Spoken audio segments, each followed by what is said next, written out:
We're starting a new teaching series, and it's called New Year's Evolution. I thought I'd be a little punny with my words.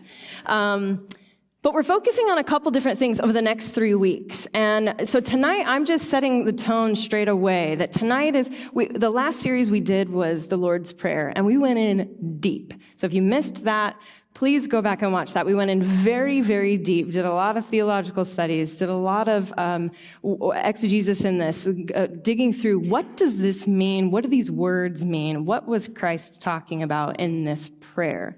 Tonight is going to be probably a 180. So if you're expecting that level of headiness or depth or weight, tonight's a little bit different. So I just want to set that tone. So any expectations, we can put them over here.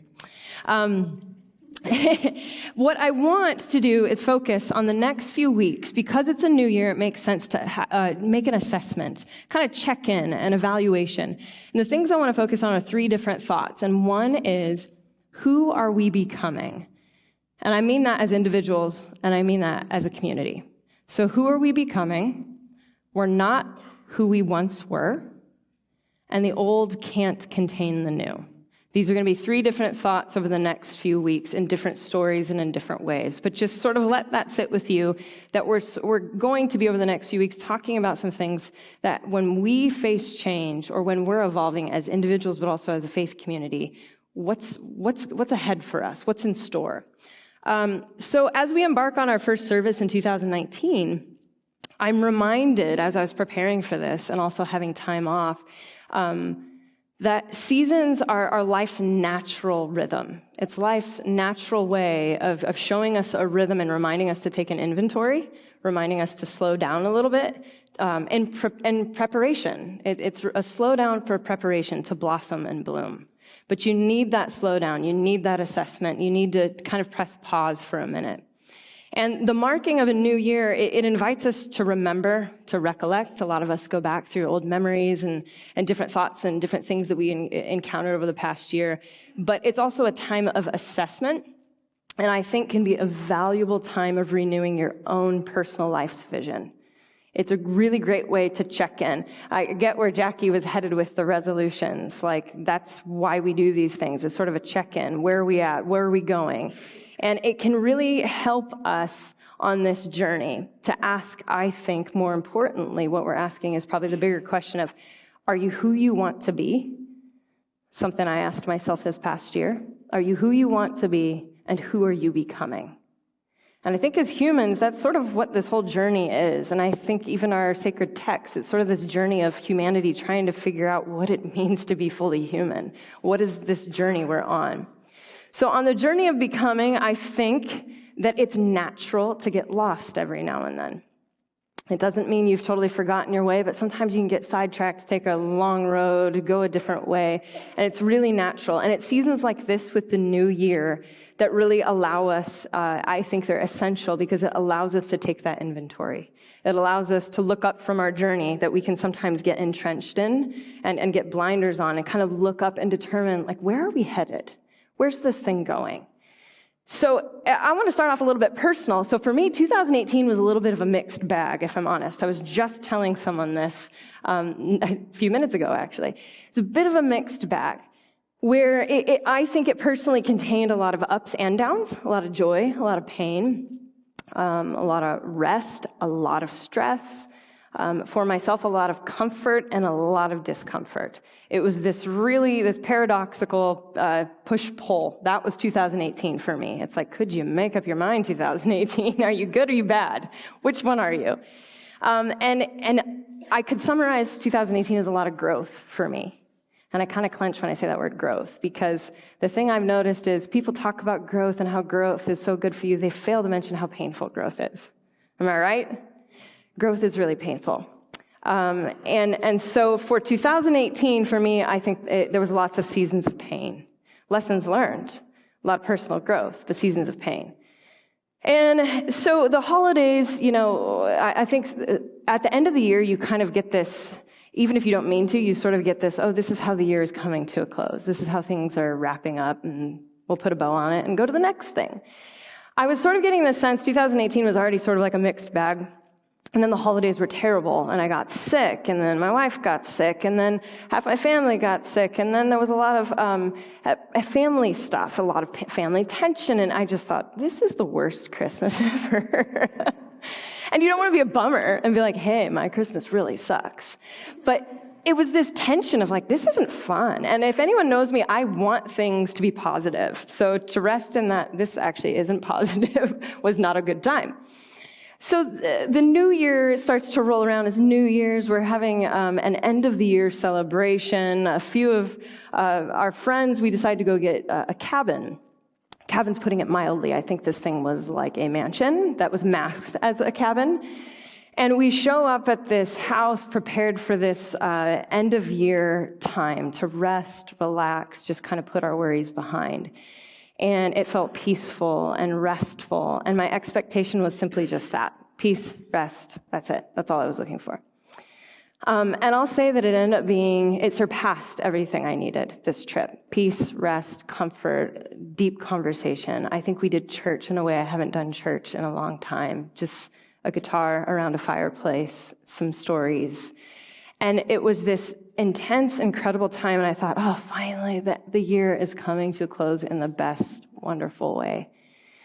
And then half of the group decides, well, we're going to go home first, because some of them had some engagements to get back to, and some of them knew there was some winter weather coming, and so half the crew decides to leave, and then the others start trickling along. We start getting text messages, those of us that are left behind. We start getting these text message updates from people, being like, the weather's coming in. It's pretty squirrely, the roads are pretty bad, and then the text messages kind of get worse and worse. At first, we're thinking, oh, they're just dramatic. Sorry, friends. Just dramatic. And then it's like, no, this actually, I think, is a thing, and I think there's some bad weather. I'm not concerned. My wife and I are from Prescott. We have driven in snow often. We used to live on a hill, and there's been a few near-death experiences on that hill, and we were like, we can conquer this. I have an SUV. It handles the snow typically really well, so I'm like, yeah, we're okay. And I look outside and I'm thinking, it's just flurries, we're okay. So there's a picture of me. This was when we decided, yay, life is great.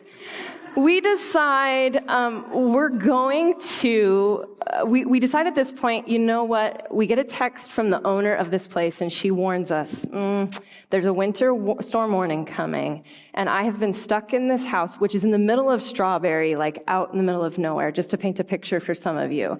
So we're talking way up in the mountains in Strawberry. And she says, well, I've gotten stuck up there for about 8 days before, no propane, and I'm sure she ran out of food.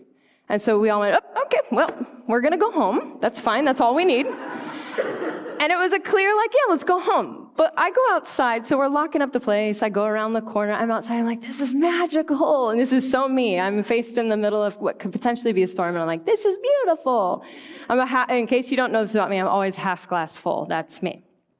What you don't see is literally about 3 seconds after this, I turn a corner and hit a slab of ice and faceplant. So that's immediately after. Hard. So this is like, yay, bam. I eat it. Then we decide, okay, now it's really coming down, like giant flakes. We're starting to see the accumulation happen quickly, and we're starting to get a little nervous. Our friends are texting, they're getting stuck. They're having to rescue each other. We start going, okay, now we're getting a little nervous. And I handle stress pretty calmly. So the room could be burning, and I'm like, it's okay, I've got it. And that was kind of me, like, it's fine. Cool as a cucumber, am I right? I'm asking my wife. So we decide to drive, we're fine. Our friend Lisa's following us in her little Kia Soul, which, snow in a Kia Soul, come on. We're driving, and I'm going, okay, no, this is worse than we think, but still very on the outside, cool as a cucumber, but inside going, yeah, this is pretty bad. We're driving along, and we lose Lisa, and I'm like, okay, now visibility's bad, and I can't see her, and she's supposed to be following me. We eventually make contact and decide, yeah, this is awful, she can't drive. She can't even hardly get out of the road. We consolidate our items, take her on board, leave her car. We continue on our trek. Ambulance, cop cars, cars spinning out, cars on the side of the ditch, cars coming at us. And this one is over here with a blanket, kind of like, and my wife was like, oh dear Jesus, oh God, oh my goodness, oh my goodness. And I'm like, it's fine. And I'm like, I know I just have to keep going. I know I have to keep going or pull over, but that I only have two options. And I don't have the option to freak out because I'm behind the wheel. So let's keep going. We get about what feels like 5 hours away. It's probably an hour, but literally only a few miles. We only got a few miles out, and it took forever. We were driving 10 miles an hour. And there was a wreck in front of us, so the traffic had to come to a complete stop, and we're at an incline. Anyone knows what happens when you stop in the middle of snow on an incline? You stop, first of all, and you spin out, and if you're not careful, you go backwards. And so I'm like, oh, please don't stop, please don't stop, please don't stop. And now I'm starting to get kind of like, nope, no, don't stop. Don't. We stop. And then once the traffic starts going again, I put the gas pedal and try to go. And instead, this is what I get. Fishtailing. And I can't control the car. And I'm like, oh no, I literally have no control over this. And we're trying, and we're going over. To our right, let me paint a picture, is a cliff. I'm talking like to death. To your demise is here. Traffic, another ditch, at least not to your demise. It just would probably be a wreck. Well, I start fishtailing, and we end up in the middle of the road. And I just am going, I'm going to stop, because if I go over this way, I'm now on oncoming traffic. So I stop, and cars are literally going back and forth, just not even caring. We're stuck in the middle of the road fishtailing, and I'm like, boo.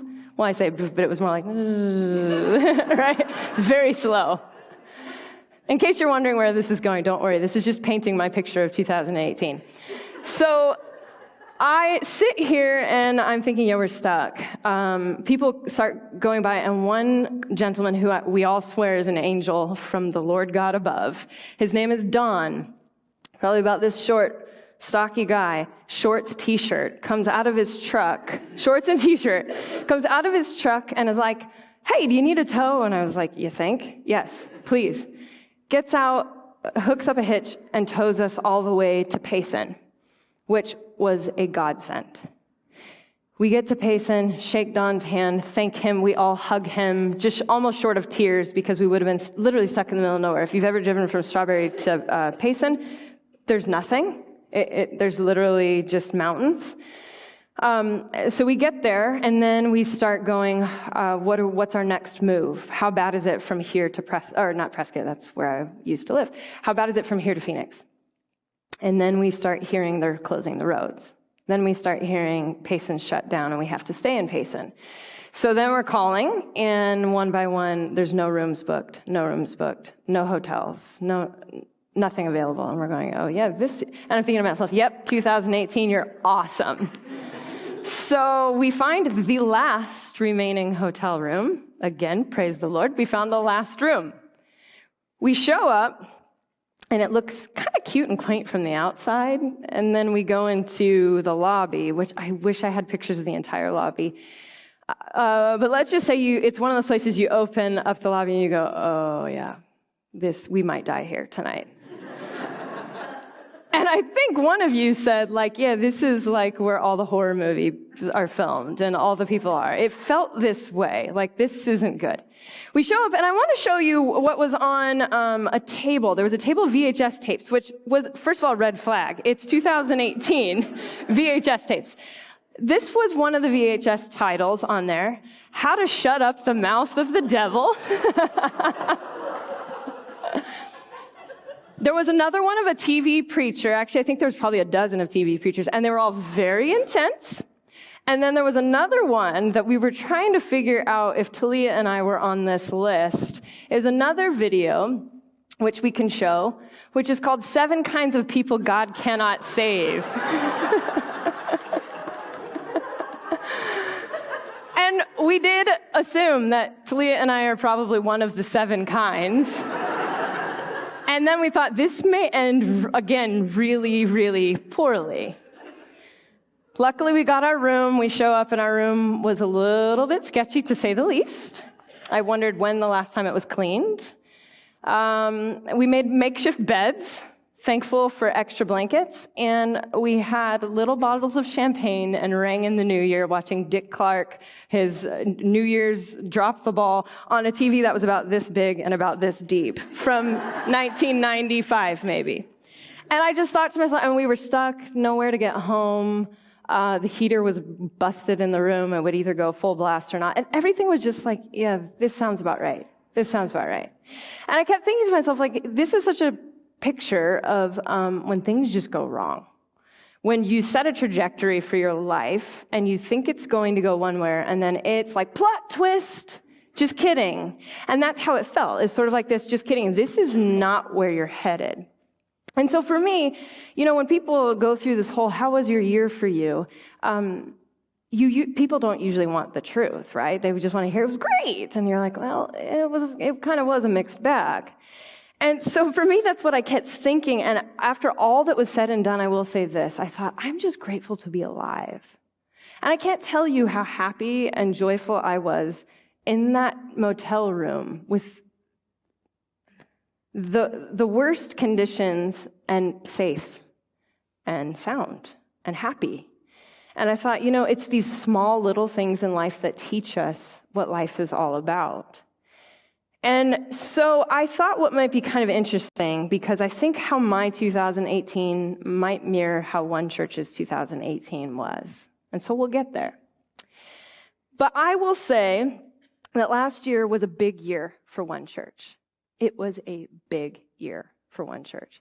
I thought it'd be interesting to recap a bit, everything from our teaching to a little bit of trips and everything in between. So you ready for just a quick mental imagery of where we've been? Because sometimes you forget, and then you take an inventory of, we did all these things.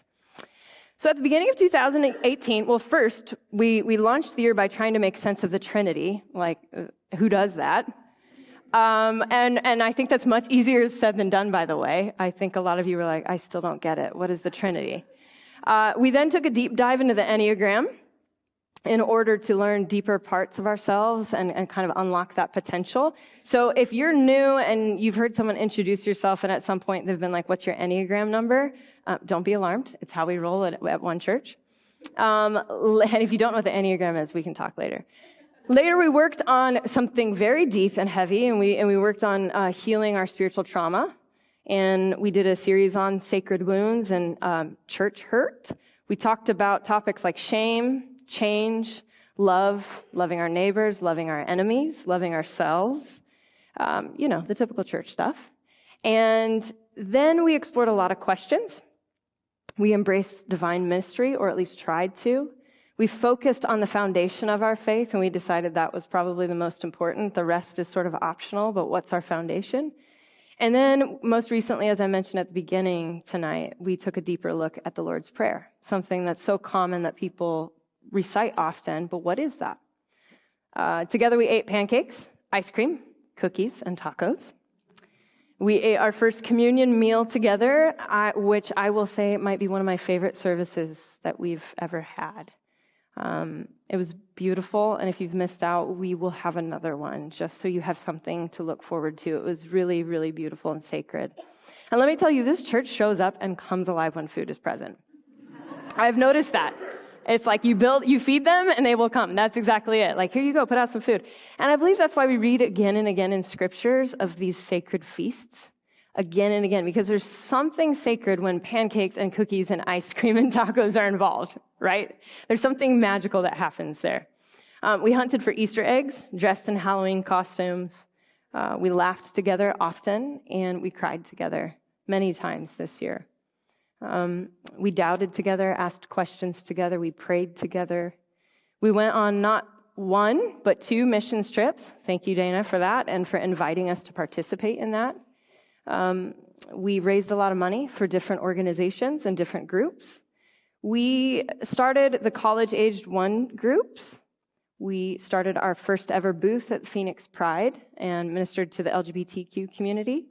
We started our first ever theology pub. Jim Moore, and I don't know if you're here, but thank you for giving us a reason to drink beer and talk about spirituality.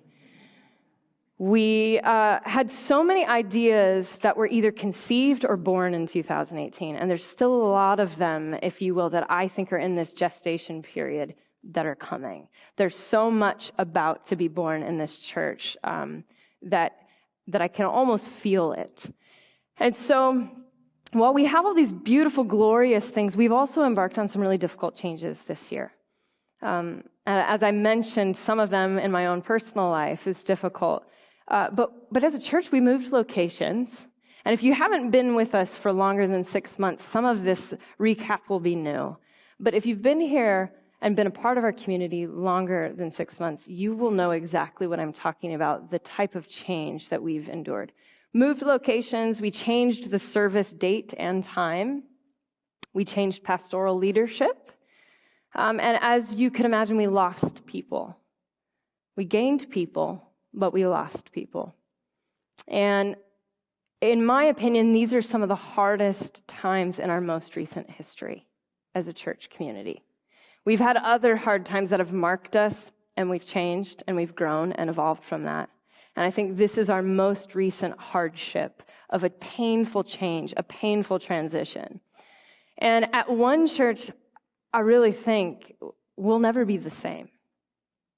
We'll never be the same, and that's something we'll talk about next week, that who we were, we aren't anymore.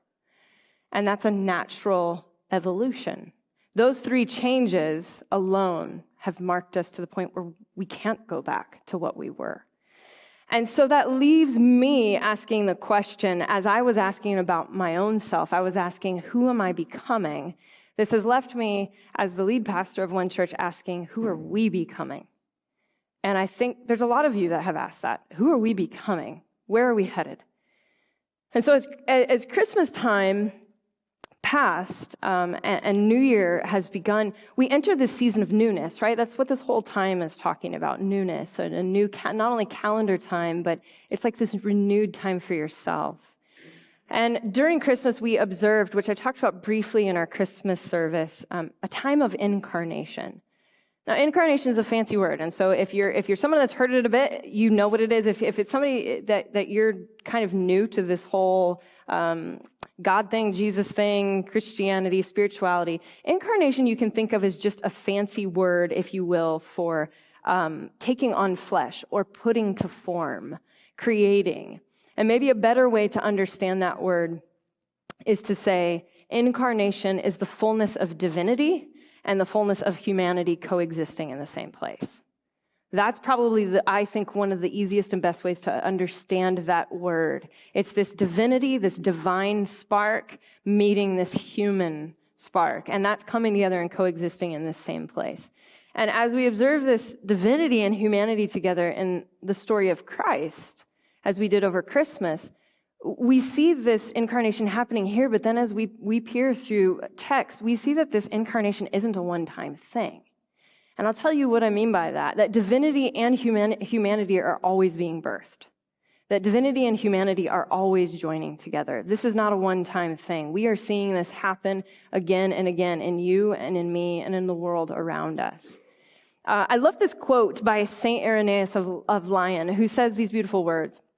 The glory of God is a human being fully alive. I love that.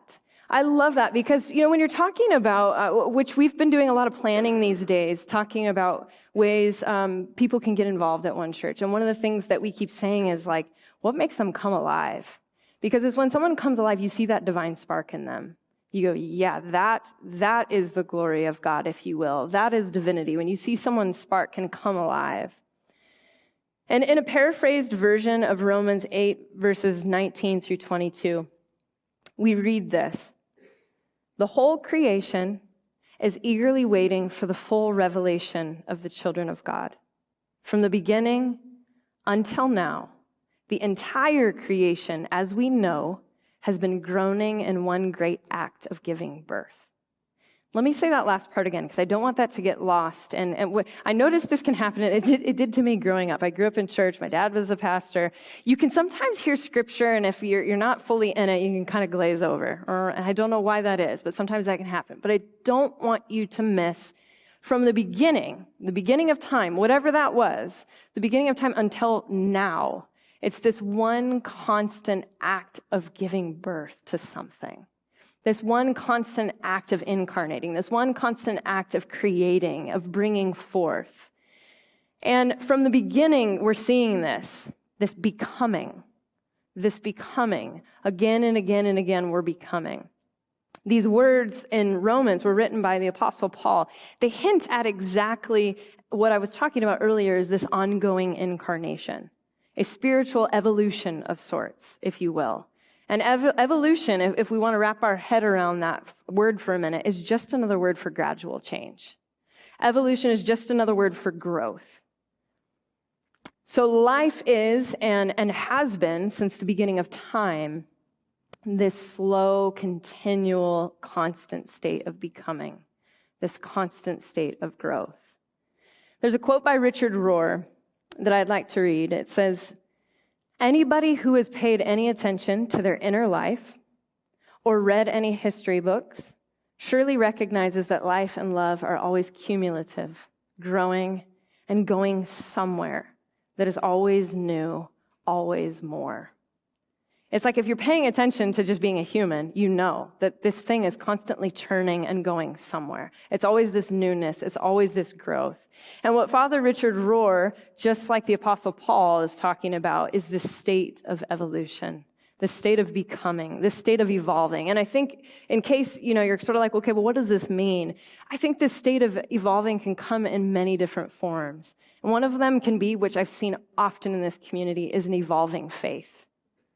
You were here, and gradually over time, your faith now is here. It can look like an evolving love. Your relationship was this, and now it's this. Maybe you viewed certain people this way, and now it's this way. It could be just simply an evolving life. And I think if we're honest with ourselves as humans, at any given point, we can probably press pause like you do on New Year's, and you can evaluate. Am I the same person I used to be? A year ago, 5 years ago, 10 years ago? And for myself, the answer is no. I'm not the same person. I have the essence of me, but I've evolved and I've changed. And everything, as we know, which I talked about this maybe 6 months ago, a year ago, that everything in your body changes and your cells turn over, and everything is rejuvenating and recharging and starting. And so it's like we're made for this. We're made to evolve and change and grow. And everything is like in this constant state of flux, you could say, this constant state of evolving. So now, if we're honest, this is the time of year, which Jackie mentioned, where people they focus on a different word. They focus on resolutions, right? This is the time of year. And I was surprised. How many did you say? 2 people? Like 2 people? 4? Oh, she says there's actually 4. Okay, a couple of you. So maybe 4 of you made resolutions. At one point, probably years ago, I bet a majority of you would have said yes, because I think most of us used to make resolutions often. And for years, I set New Year's resolutions all the time. And I think some of them I kept wonderfully, and some of them I broke terribly. It was like, I'm going to cut back on sugar. And a week later, here I am, mowing down on red vines and cookies. And, you have these things, and you just can't seem to commit. And most of us know this by now. We've talked about it in the past, but most of us know this by now. And if you don't, I hate to discourage you and burst your bubble, but most resolutions actually are set for failure. And maybe that's why we've stopped. We've caught on. We're like, oh, I'm not doing that, because I know I'm going to fail. Not falling for that one. Not today, Satan. So you say 80. So studies show that 80% of revolutions, they fail by February. 80% of them. And that's why I often ask, well, the 20% of you, I'm like, go you. Or 20% of the resolutions. But otherwise, I'm kind of like, why make resolutions? They're not going to stick. And I think, and the thing is, the resolution, the desire for the resolution and what you want is not a bad thing. All of those things are excellent. But the number one reason that studies often show why resolutions fail is because you're treating a marathon like a sprint. Does that make sense? You're biting off way more than you can chew. I'm going to lose 50 pounds. I'm going to learn to be a master guitar player. I am going to literally run a marathon when you haven't jogged in probably 5 years. And you're kind of in this frame of mind, and it's like you're setting yourself up for disaster here. And I've done it a lot. And I eventually said, this does not work for me. And so you're saying what you want which is a very, which I'll talk about in a second, a very American and westernized view of things is I want it quick, I want it now. I want instant results. So I'm going to make that resolution, and that resolution is destined to fail. But how we approach change and who we are becoming, it really does affect our outcome. How we approach this drastically affects our outcome. So often the Western approach to change, it's like this quick fix, this quick approach in the form of resolutions or in the form of even innovation. Now, innovation in and of itself is amazing. New ideas and quick resolutions and quick ideas are actually great things. But an Eastern approach to change is slow and mindful, more in the form of evolution. And we often take the Western approach to our New Year's resolutions. We search for this quick, instant results. As I said, everything from weight loss to quitting a lifetime of habits that you've built over a lifetime and you expect to quit them now. Mastering a new skill, learning something completely new, becoming somebody completely different. We expect it fast and quick. And this Western innovative energy, it's wonderful and necessary for certain things, but it's not long-lasting and it's not stable, right? So anybody that knows anything about ideas or new energies, it's great, but it's meant to sort of spark. But then it needs something to sort of carry it and sustain it. And if you don't have it, it's just going to go downhill. And so I think so instead of creating for myself, and everybody's got a different plan, but instead of creating New Year's resolutions, I've been I've still been checking in with myself because I think that is what nature and that is what the divine teaches us, is this rhythm of, we've got a new season. Check in with yourself. Where are you at personally? Where are you at spiritually? Where are you at financially, with your friends, with your family? It's a good reminder to check in. But instead of doing resolutions, I've been doing more tangible goals and assessments. A former pastor of mine taught me something that has stuck with me, and we're going to go through that in a second. He taught something that stuck with me, and I've been doing this for years, is tangible goal setting. And tangible is something you can attain. We would sit down as a staff and make 10 tangibles. That's what we nicknamed it, the 10 tangibles. And it's 10 different goals, and you don't have to do 10. If you only have 3, you have 3. Honestly, it's better to set less and actually mean them than fill up a whole page. But we would go through and try to set 10 goals, and what we would start by doing is making your goals attainable. So for instance, we wouldn't say, I'm going to run a 10K. Well, have you ever even jogged? Let's start with the small thing first before you get there. We would make them attainable. We would then make our goals specific. And this was really helpful. So instead of, which honestly, this is one of my 10 tangibles, instead of I want to read more, and then I ended up switching that, I want to read more for fun, because I do a ton of reading, and I do a ton of reading for my job. But I was like, I actually also just want to do reading just for fun. Just check out on some fiction and not worry about it. And I said, that's one of my goals. But if I say that, it's kind of like, okay, well, what is reading more? A paragraph? A page? And then you get through the year and go, I didn't actually do the thing. So making it specific. So I'm going to read 2 books a month, or I'm going to read 1 book a month, making it very specific. The last one sometimes is the hardest for me, but it's the most necessary, is asking for help. And so saying, hey, this is the thing I really want to do. I actually do want to run that marathon. I actually do want to quit smoking. Don't be afraid to ask for help. Like, I need help in this. I need to do this. And this is where these goals, I think, start to get clarity. They start to take shape. They start to get more specific. And all good plans, if I'll leave you with this, is all good plans involve an honest appraisal of where you are. Let's start there. A compelling picture of where you want to be, and a clear path how to get there. I say that again. It involves an honest appraisal of where you are, a compelling picture of where you want to be, and a clear path of how to get there. So in this next moment, we're going to have a moment of reflection. And I want to ask a few questions for all of you, where, and I'll have the musicians come up and just prepare for the next part of the service. But I want to just take a few short moments in reflecting And knowing that all good plans start with an honest appraisal, I want to ask us to actually check in with ourselves and be honest first before we start making any goals or ideas or visions. As we take a personal inventory, first and foremost, and like I said, this isn't going to be something, the 10 tangibles, side note, is something I think you should do on your own. It's hard to come up with 10 things right here that are meaningful and deep. If you're interested in that something you want to do, it's a really great thing to do, and we have kept them in the past on a refrigerator or on a desk, and it's amazing when you go to the end of the year and you go, I actually accomplished like 8 out of 10 or 9 out of 10.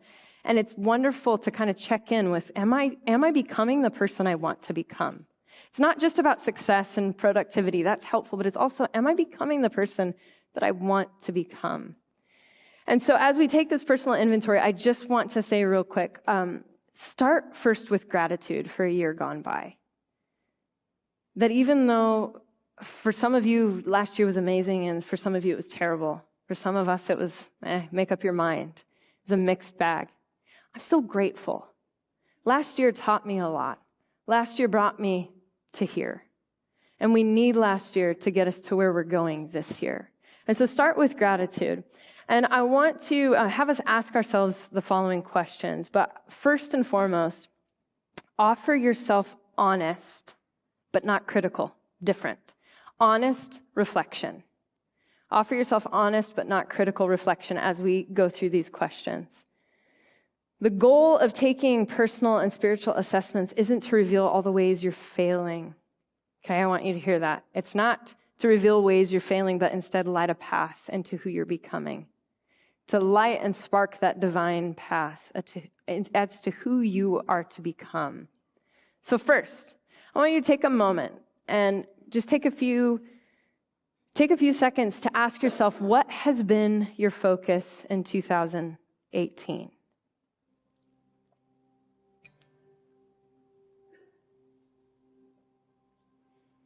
And if you're the type of person that likes to take notes or wants to give this more thought later, you can take a snapshot on your phone. You can take notes on your phone. You can write something down if it's just something that you want to do more of a mental or heart reflection. What has been your focus in 2018? And I think a question to piggyback off that is, what has consumed your time? Often what consumes our time is what becomes our focus. These could be positive things, negative things. It's all just about an honest assessment. And the last one is, what is challenging you spiritually? We can grow a lot in a year. We can change a lot in a year. Our faith can evolve a lot in a year. What has and is challenging you spiritually?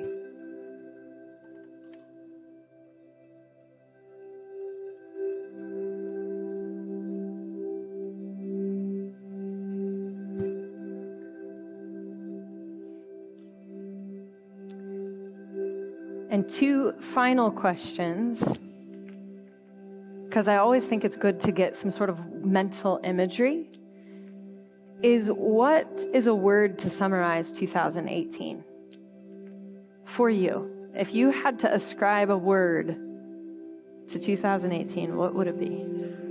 And there's no judgment here. You can think of whatever word you want.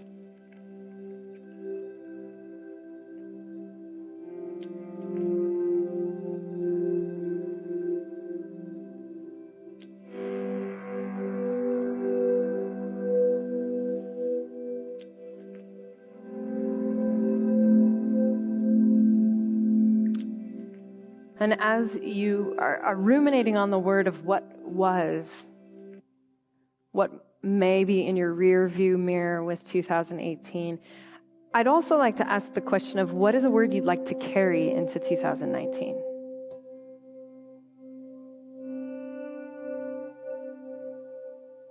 And I think it's important that we have an idea of, who are we becoming? Who do we want to bring into this year? Are we the same person that we used to be? Or are we becoming somebody else? And so no matter what that thing is, what that idea is, that feeling, that vision, what is that word for 2019 that you want to bring into the world? Is it happiness? Is it release? Is it joy? Is it freedom? Find the word that resonates with you.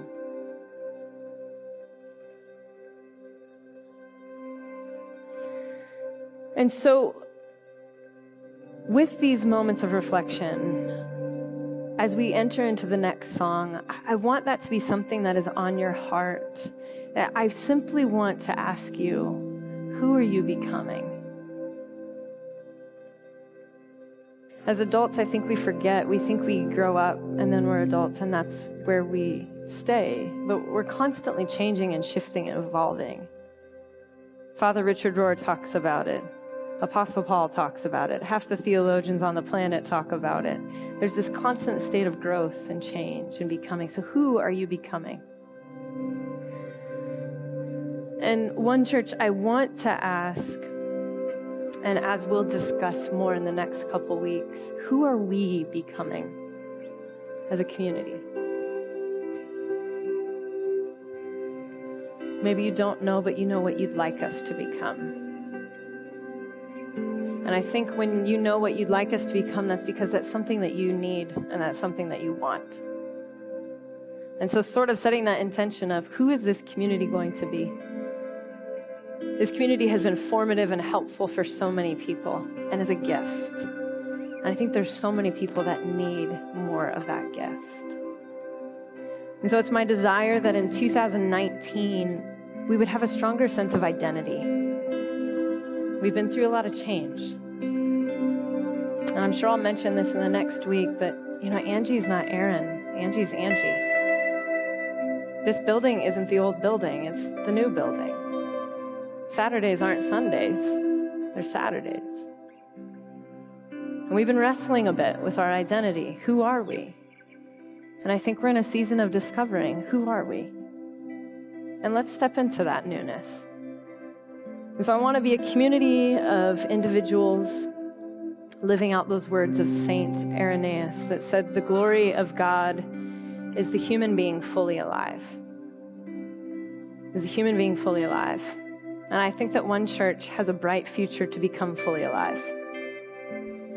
I want to leave you with a prayer that's adapted by Richard Rohr.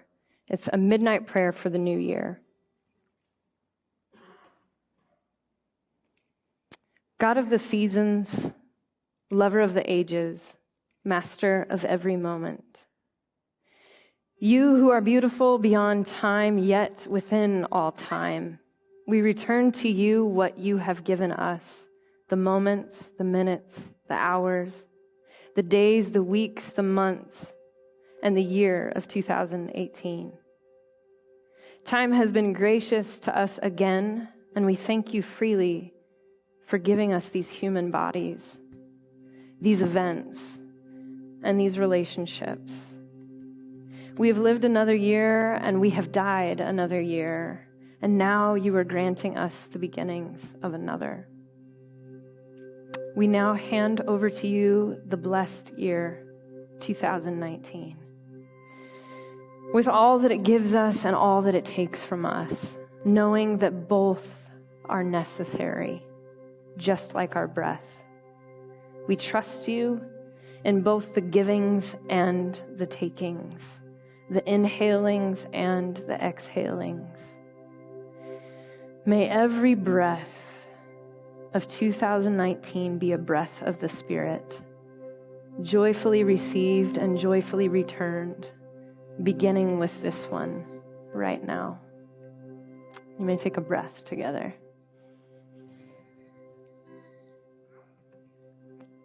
Amen. I want to just encourage you as we dismiss that this is the start of something new, not in our community, but in not only there, but ourselves. Resolutions can be small or big, and evolution is gradual, but the change is lasting. And so who you're becoming is a fantastic human. And what you have to offer to this world is incredible. And so if I can offer any hope or encouragement there, it would just be simply, don't stop. Don't stop and keep becoming, keep evolving. Next week, we'll explore this further. We'll explore a little bit more of what that looks like, and same with the week after, of what it looks like. And I'll even share my personal vision, my personal thoughts with maybe some ideas and things that I'd like to see happen at One Church, in case you're curious and want to know what's rattling around in this mind of mine.